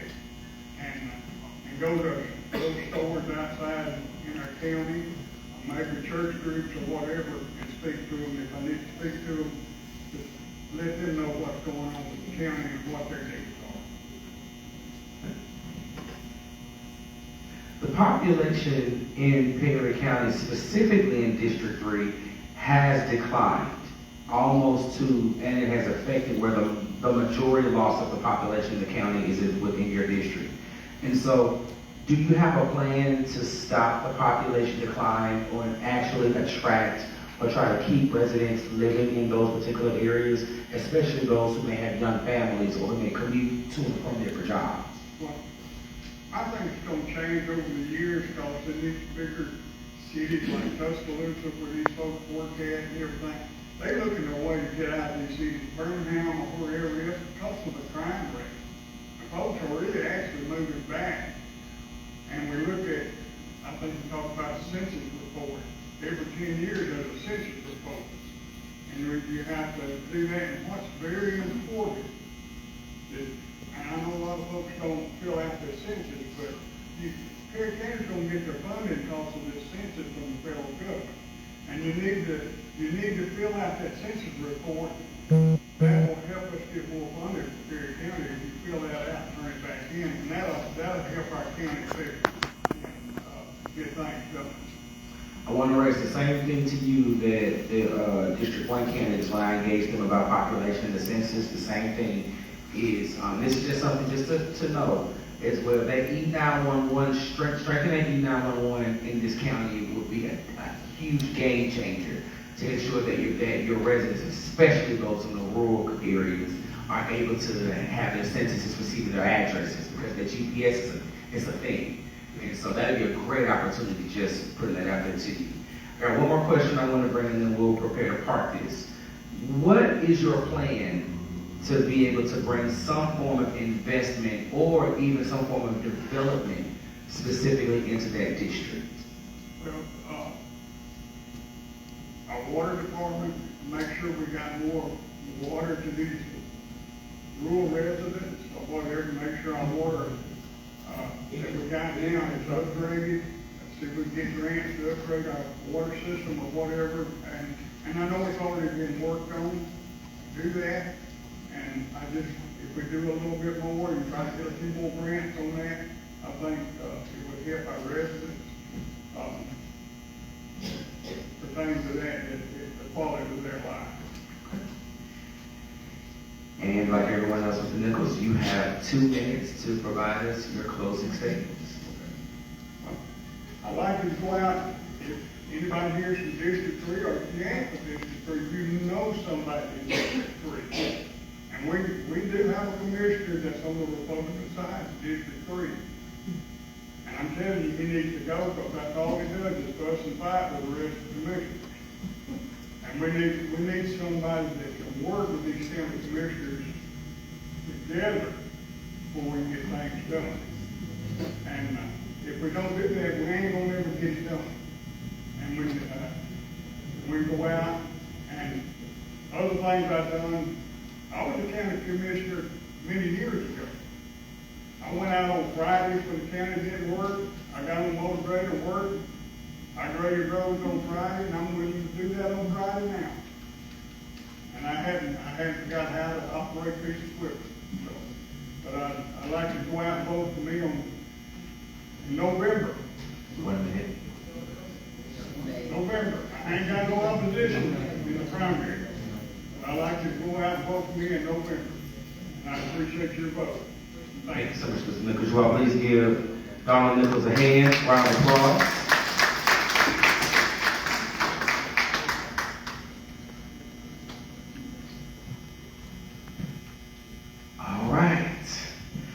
As we prepare to come to a close tonight, I would like to leave us with this reminder that the engagement does not stop here, and the engagement should not stop here. What we have seen, heard, and done is extremely important, but the real work must continue beyond this room. It goes to the ballot box and our conversations and our ever-growing commitment to hold leadership accountable. Perry County deserves thoughtful leadership, informed voters, and you deserve everything that they have promised you. And so stay engaged every step of the way. And so to the candidates, thank you all again for stepping forward. To our audience tonight, thank you all for showing up and staying invested. At this time, I'm prepared to turn it back over to the leadership of the Perry County chapter of the Alabama Democratic Conference. I thank you all for the opportunity to lead tonight's discourse. And President Bryant, we are in your hands. Thank you.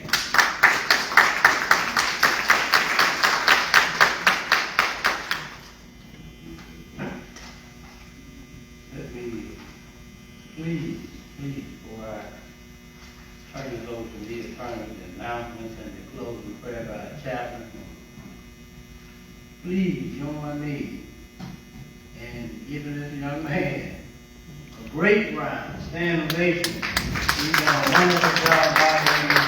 Collins Fairway third. Collins Fairway third. Collins Fairway third. Awesome job. Awesome job. Thank you to these candidates. These brave, courageous, committed candidates. They had to weather the storm of Collins Fairway third. And they chose to come forward. We thank you all. Please give every one of them a round of applause. Thank you. Thank you. Thank you. Yes, we understand. We understand. It's not easy being a candidate. It's not easy at all. It's not easy. They work hard. They put themselves out there to take whatever comes their way. We got to be brave to do that. We're going to take our hats off to each and every one of them. Thank you so much for coming and bringing everything they could. Every member of the Perry County ADC, please stand. Thank you. Every member of Perry County ADC, please stand. Every member of the Perry County ADC, please stand. Thank you. If you're not standing, you need an application. If you're not standing, you need an application. Thank you, Perry County ADC. Thank you all for coming. You can sit down. Thank you so much. Nita Turner, the Circuit Clerk of Perry County, Alabama, is going to come forward now. The chaplain is going to pray it out, and you want to meet with your candidates, please do that. At some point, they're going to close the door, turn these lights out, so they get fast, and thank y'all so much. Thanks for tuning in.